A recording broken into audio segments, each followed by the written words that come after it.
제 영상을 계속 보신 분들은 아시겠지만 저는 작년부터 우리나라 대표 플랫폼 기업에는 꾸준히 관심을 가져야 한다고 하면서 네이버와 카카오에 장기 투자를 해야 한다고 계속 말씀을 드려왔습니다. 보시는 편은 시가총액 1위부터 10위까지의 순위입니다. 애플, 마이크로소프트, 아마존, 구글, 페이스북, 텐센트, 알리바바 등 시가총액 10위 기업 중 7개가 플랫폼 기업입니다. 근데 사우디 아람코는 국영회사이므로 제외하고, 그리고 테슬라도 사실상 플랫폼 기업이라고 볼 수 있다는 점을 감안하면 버크셔 해서웨이를 제외하고는 1위부터 10위까지가 모두 플랫폼 기업이라고 할 수 있습니다. 가히 플랫폼 기업의 전성시대이고, 이 추세는 점점 더 강화되고 있습니다. 플랫폼 기업은 기존의 충성스러운 사용자를 기반으로 한 확장성이 무궁무진하기 때문에 성장의 한계가 어딘지 알기조차 힘들 정도입니다. 호텔 하나 없는 에어비앤비가 힐튼을 제치고 세계 최고의 숙박업체가 된 것이나, 네이버가 매장 하나 없이 우리나라 최고의 유통업체가 된 것이 모두 플랫폼 기업이기 때문에 가능합니다. 이런 관점에서 저는 네이버와 카카오와 같은 대표 플랫폼 기업에 관심을 가져야 한다는 의견을 계속 드렸습니다. 그래서 삼성전자에 장기 투자를 하는 것은 애매하지만 플랫폼 기업에 장기 투자를 하는 것은 좋은 전략이라고 생각을 해왔고, 또 그렇게 해왔습니다. 하지만 저 개인적 의견으로는 이제는 카카오를 매도를 준비할 시기가 다가온다고 생각합니다. 오늘 카카오가 네이버를 잠깐 넘어섰다는 기사도 있었지만 카카오가 네이버를 넘어서기는 어렵다고 생각합니다.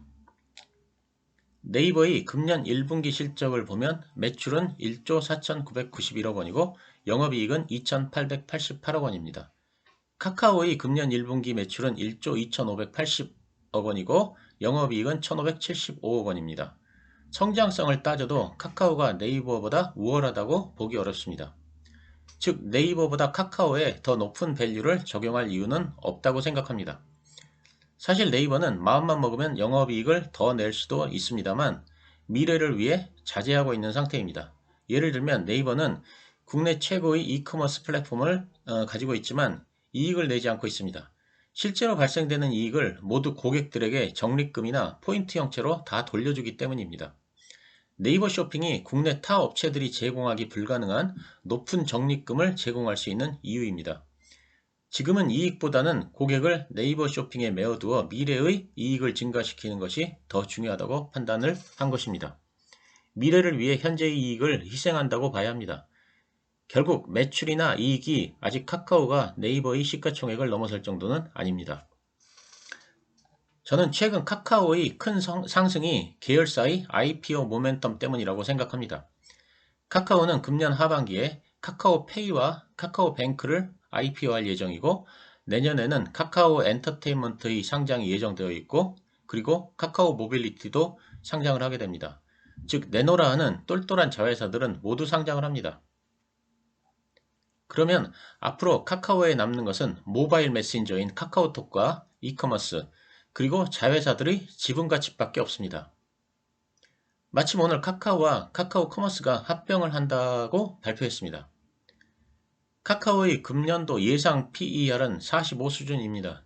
자회사들이 모두 상장을 한 상태에서 PER 45를 정당화시키려면 향후 카카오톡이라는 모바일 메신저가 큰 성장세를 지속해야 할 것인데, 현실적으로 모바일 메신저가 크게 성장하기는 어렵습니다. 그렇다고 카카오의 쇼핑 부분이 네이버 쇼핑만큼 성장할 것 같지도 않습니다. 작년 카카오의 이커머스 매출은 네이버의 50% 수준에 불과합니다. 결국 카카오는 사실상 지주회사의 형태가 되는 것입니다. 따라서 전부는 아니겠지만 카카오 주가의 상당 부분은 지주회사의 밸류를 적용해야 합니다. 그런데 여러분들도 다들 아시다시피 지주회사는 밸류에 상당한 할인을 받습니다.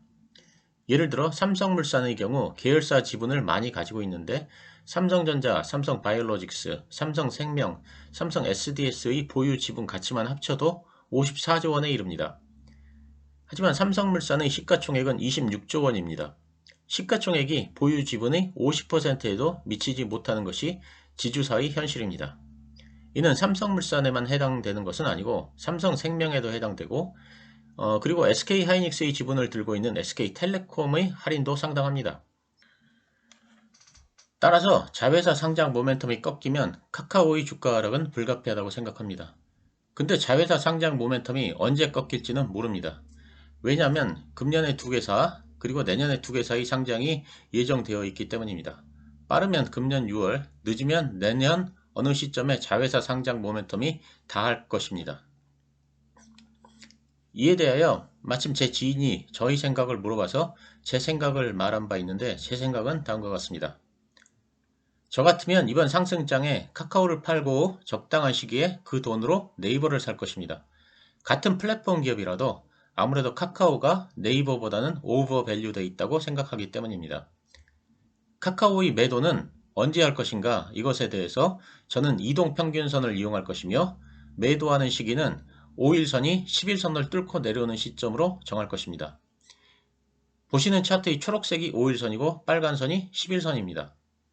그러면 완전 꼭대기에 팔 수는 없겠지만 이번 상승장의 꼭지점 근처에서는 팔 수 있습니다.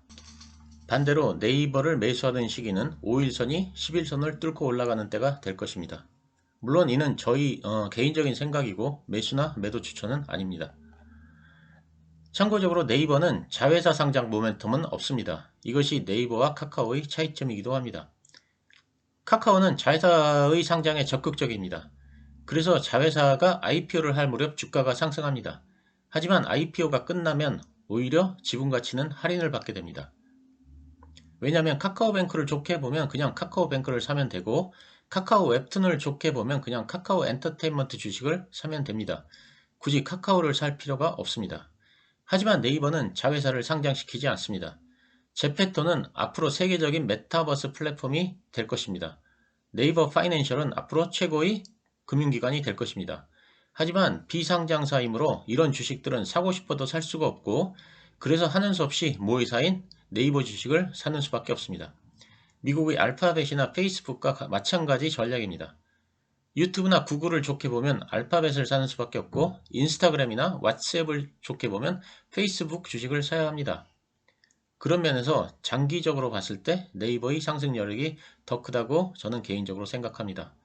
물론 저 개인적인 생각이고 매수나 매도 추천은 아닙니다. 주섬주섬 제 의견을 정리해 봤습니다. 감사합니다.